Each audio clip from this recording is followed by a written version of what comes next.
কোন ওয়াহাবি যদি বলে হালুয়া রুটি খাওয়া যাবে না, তাহলে দু চারটা গরু ধরে ওর মুখে পেশাব করিয়ে দিবেন।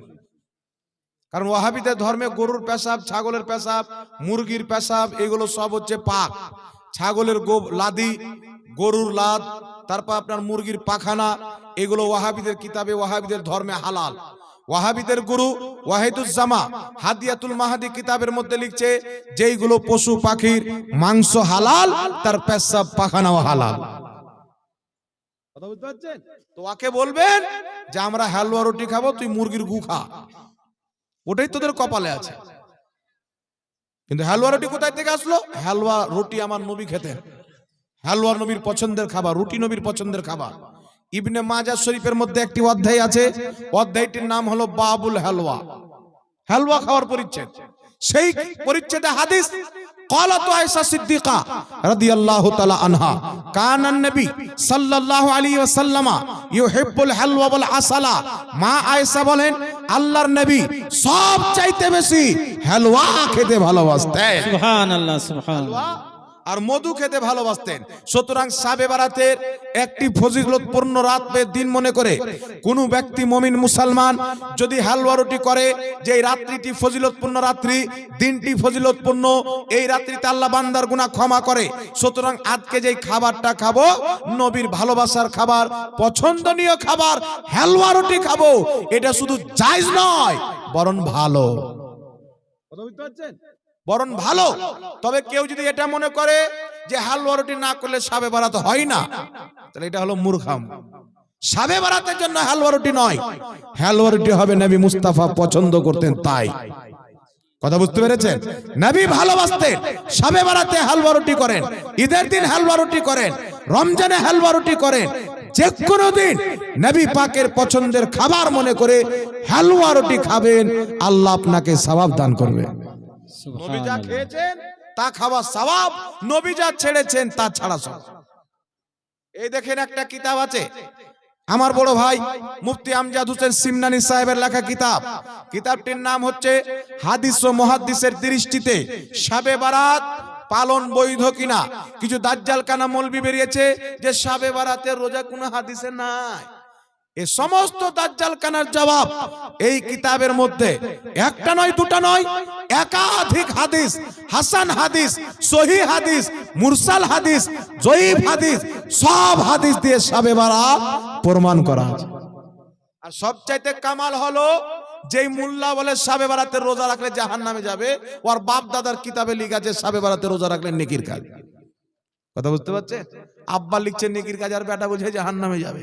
তো বেটা বাপ কি জাহান্নামে ঠেলছে, আর নাম ওয়াহাবি। এদের থেকে ঈমান বাঁচাবেন। এই কিতাবটার হাদিয়া হচ্ছে মাত্র 50 টাকা। ক টাকা? ঠান্ডা লেগেছে নাকি ভাই? হ্যাঁ, এইবার হলো। একটু বলেন, মনে হচ্ছে আপনারা ইন্তিকাল করেছেন, জানাজার এলান করে দেবো তো কি করবেন? হ্যাঁ, এই কিতাবটার নাম 50 টাকা দাম। এই কিতাবটির আর একটি কিতাব আছে, হাদিস ও মুহাদ্দিসের দৃষ্টিতে সহি নামাজ। হাত ঝাড়বা, পাও ঝাড়বা, ফরজ নামাজের পরে বলছে দোয়া করা বিদআত। যারা বলে দোয়া করা বিদআত, ওদের আব্বা হুজুরদের কিতাব থেকে প্রমাণ করা আছে ফরজ নামাজের পর হাত তুলে দোয়া করা যায়, সবাই মিলে হাত তুলে দোয়া করাও যায়। জোরে বল সুবহানাল্লাহ। ওদের বাপ দাদার কিতাব থেকে দেওয়া আছে। তবে কামাল হলো, আগে নবীর হাদিস থেকে, আগে আল্লাহর কোরআন থেকে, তারপরে হাদিস থেকে, তারপরে ওয়াহাবিদের বাপের কিতাব থেকে প্রমাণ করা আছে। দেখ ওয়াহাবি, আমাদের কিতাব তো বাপ পরের কথা, তোর বাপের কিতাবে লেখা আছে ফরজ নামাজের পর দোয়া করা যায়। সবাই মিলে দোয়া করা যায়, হাত তুলে দোয়া করা যায়। এই কিতাবের মধ্যে সব পাবেন। ইমামের পিছনে সূরা ফাতিহা পড়া অবৈধ, অসংখ্য সহিহ হাদিস পাবেন। রাফায়দান করা যাবে না, অসংখ্য সহিহ হাদিস পাবেন। আমিন আসতে বলতে হবে, একাধিক সহিহ হাদিস উক্ত কিতাবের মধ্যে পাবেন। এই কিতাবটি 300-র চাইতে বেশি পৃষ্ঠায় লিপিবদ্ধ। এই রকম কিতাব আজ পর্যন্ত পশ্চিম বাংলার মাটিতে লেখা হয়নি। প্রথম কিতাব নামাজের ব্যাপারে দলিল, যে আমি চ্যালেঞ্জ করে বলছি, জেনে শুনে বলছি, ভুল ভালো কিনা, প্রথম কিতাব নামাজের ব্যাপারে এরকম লেখা হয়েছে। এইরকম কিতাব লেখা হয়েছে, তবে এইরকম দলিল কিতাব লেখা হয়নি। হাদিস কত নম্বর হাদিস, কোন কিতাবে কে সহি বলেছেন, কোন কিতাবে সহি বলেছেন, সব এই কিতাবের মধ্যে পাবেন। ফজরের সুন্নাত নামাজের নিয়ত নাই, এক বক্তা বলেছে সঠিক কি জানাবেন? কিছু মূর্খ বক্তা বেরিয়েছে, এরা বলতে চায় নিয়াত মুখে করা বিদআত। তবে ফোকাহায়ে কেরাম মুহাদ্দিসিনে কেরাম বলছেন মুখে নিয়াত উচ্চারণ করা হচ্ছে মুস্তাহাব। ইমাম হাসান রাদিয়াল্লাহু তাআলা আনহু বলছেন নিয়াত মুখে উচ্চারণ করা সুন্নাত বা মুস্তাহাব। ইমামুল্লাহ আলী কারি মিশকাতে সারা মিরকাতের মধ্যে লিখেছেন নিয়াত মুখে উচ্চারণ করা হচ্ছে মুস্তাহাব, অন্তরের নিয়াত হচ্ছে ফরজ, মুখে উচ্চারণ করা হচ্ছে মুস্তাহাব। সুতরাং কেউ যদি মুখে উচ্চারণ করে, মুখে উচ্চারণ করারও সওয়াবটা পাবে। কথা বুঝতে পেরেছেন? এই জন্য ফজরের নামাজ নয়, প্রত্যেক নামাজে নিয়াত মুখে উচ্চারণ করা হচ্ছে মুস্তাহাব। কারণ রাসূল পাক বলেছেন যার অন্তর আলাদা, বলছে মুখ আলাদা। মানে মুখে বলছে আমি নামাজ পড়তে যাচ্ছি আল্লাহর জন্য, আর অন্তরে আছে আমি নামাজ পড়ছি মানুষ যেন আমাকে নামাজি বলে। তাহলে নামাজি চিটার নামাজি হলো কি হল না? দুই মুখী হলো কি হল না? অন্তর আলাদা, মুখ আলাদা, দুই মুখী। আর দুই মুখী ব্যক্তিকে আল্লাহ পছন্দ করে, জোরে বলেন, দুই মুখী ব্যক্তিকে আল্লাহ পছন্দ করে না। তার জন্য সালফে সালিহিনগণ, আহলুল ইলমগণ, মুহাদ্দিস ফকিহগণ তারা বলেছে মুখে নিয়াত উচ্চারণ করা। অন্তরে আছে আমি নামাজ পড়তে যাচ্ছি, জোহরের 4 রাকাত নামাজ, মুখে উচ্চারণ করে দিল, অন্তর মুখ এক হয়ে গেল, আল্লাহ তার নিয়তে খুশি হয়ে গেল। এই জন্য মুখে নিয়াত উচ্চারণ করা মুহাদ্দিসদের ইসলামে মুস্তাহাব, জাহিলদের ইসলামে বিদআত। আপনি জাহিলের ইসলাম নেবেন না মুহাদ্দিসদের ইসলাম নেবেন আপনার ব্যাপার। দুধ, মদ, গাঁজা 24 ঘন্টা, এমন কি যে রোজা খোলার পরেও খায়। মানে 24 ঘন্টা সুদ, মদ, গাঁজা খেতেই থাকে। তো যে প্রশ্ন করেছে ভদ্রলোক না অভদ্রলোক? জি, প্রশ্ন করার নিয়ম আছে। কোন সমাজকে এইভাবে ছোট নোংরা করে প্রশ্ন করাটা কি ঠিক? কথা বলেন। এটা তো বলতে পারে যে আমাদের এলাকায় বা অমুক এলাকায় বা কোন দেশে মানুষ দারু পান করে, সুদ খায়, জিনা করে, বিভিন্ন নোংরা কাজ করে। তাহলে এইগুলো এলাকাতে কি জালসা করলে কি রহমত হবে? তো জালসা করি না, তাহলে গান দাও।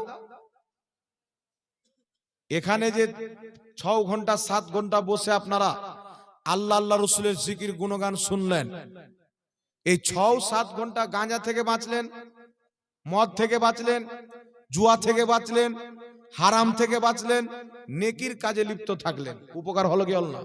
উপকার হলো। অনেক কিছু শিখলেন, উপকার হলো কি হলো না? তো রহমত হলো, তাই তো উপকার হলো। তো যেই গ্রামে গাঁজাখোর, মদখোর, মাতাল বেশি, ওই গ্রামে জালসা করতে হবে বেশি। কথা বুঝতে পারছেন? বেশি করতে হবে। যেই গ্রামের নামাজি আছে, রোজাদার আছে, ওই গ্রামটা একবারে জান্নাতের টিকিট পেয়ে নিয়েছে, তো জালসা করার দরকার কি আছে? যেই গ্রামে শয়তানি আছে, ওই গ্রামে তো বেশি করে জালসা করতে হবে, নাকি বলেন? জি, তো অবশ্যই জালসা করলে রহমত হবে। এই জালসার ওসিলাতে কেউ না কেউ ইনশাআল্লাহ শুধরাবে, নাকি বলেন? যেই ব্যক্তি দারু পান করবে, রাসূল পাক বলছেন কিয়ামতের ময়দানে সেই ব্যক্তি হাউজে কাউসারের পানি পান করতে পাবে না। মাথার উপরে সূর্য হবে, কলিজা ফেটে যাবে, হাউজে কাউসারের পানি পান পাবেন না, ছটফট ছটফট করবেন। এই জন্য দারু পান করা যাবে?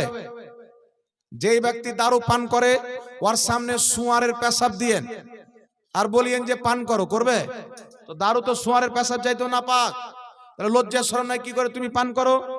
যেই ব্যক্তি সুদ খায়, কুকুর যদি একটা রাস্তায় থাকে আর সুদ করে একটা রাস্তায় থাকে, কুকুরের দিক দিয়ে যাবেন, ওর দিক দিয়ে যাবেন না।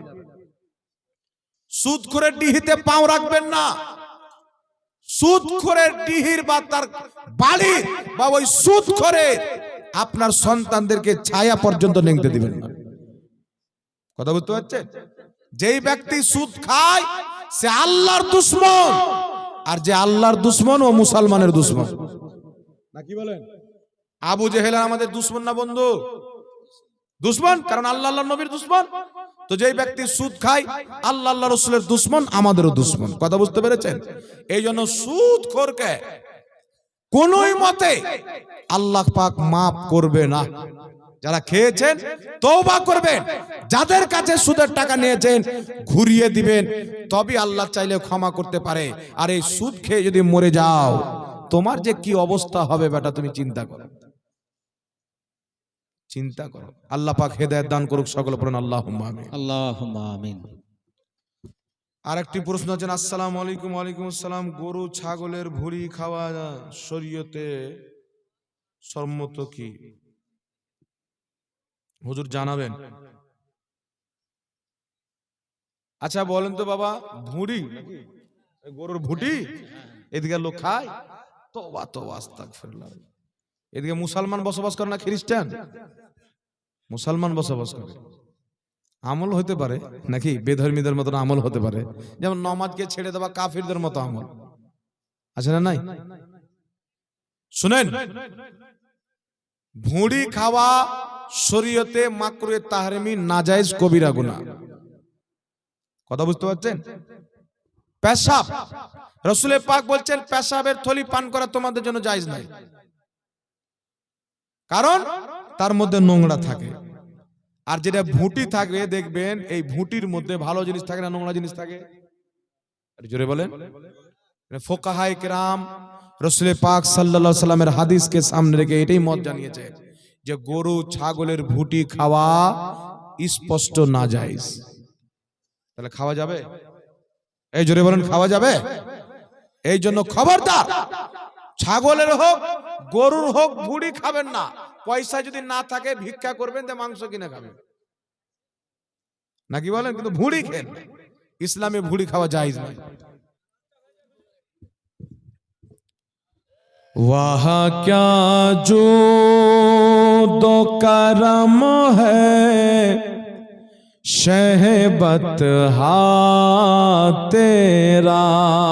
সুবহানাল্লাহ, সুবহানাল্লাহ। মাইকমান ভাই কোথায় গেছেন? অন্য অন্য জায়গাতে বক্তব্য দিতে আওয়াজ বসে যায়, আর মুর্শিদাবাদে বক্তব্য দিতে আওয়াজ খুলে যায়। জি, এখানে এখন মাইক হচ্ছে চাঙ্গা, আর মুর্শিদাবাদের মাটি হলো বক্তার জন্মদিনওয়ালা মাটি। যত বক্তা, যত মুনাজির, যত মুফতি সব মুর্শিদাবাদই জন্ম নিচ্ছে নাকি বলেন? মুর্শিদাবাদের মতন বক্তা সব জায়গাতেই আছে, তবে মুর্শিদাবাদের মতন বক্তা নাই। মুর্শিদাবাদের মাটিতে বড় বড় মুফতি আছেন আপনাদের। যদি মালদা জেলাতে মুনাজেরা হয় তো মুর্শিদাবাদের মুফতি যাবে, দক্ষিণ দিনাজপুরে হয়, উত্তর দিনাজপুরে হয়, মালখুন্ডাতে হয়, কিষানগঞ্জে হয়, জলপাইগুড়িতে হয়, কুচবিহারে হয়, আসামে হয়, ত্রিপুরাতে হয়, কলকাতাতে হয়, দক্ষিণ উত্তর পশ্চিম যেই জায়গাতে হয়, মুনাজারা করতে যাবে কে? মুর্শিদাবাদের মুফতি। তো মুর্শিদাবাদের আমি যে বক্তা হয়েছে বাবা, এই মুর্শিদাবাদের মাটি থেকে হয়েছে। কথা বুঝতে পারছেন? তো মুর্শিদাবাদের মাটিতে আল্লাহ পাকের নেক বান্দাদের একটা ফয়েজ এবং বরকত আছে। সুবহানাল্লাহ বলেন। সুবহানাল্লাহ, সুবহানাল্লাহ। এই মুর্শিদাবাদের মাটিতে শাহিন শাহে উড়াহার হযরতে আলিমউদ্দিন রহমাতুল্লাহ আলাইহির ফয়েজ আছে। সুবহানাল্লাহ। সুবহানাল্লাহ, সুবহানাল্লাহ। তো একটু এক কোটা হালকা দিয়ে দেন তো ভাইয়া। এ দিল বাতা वह क्या जो दो करम है शहबत हा तेरा। वह क्या जो दो करम है शहबत हा तेरा।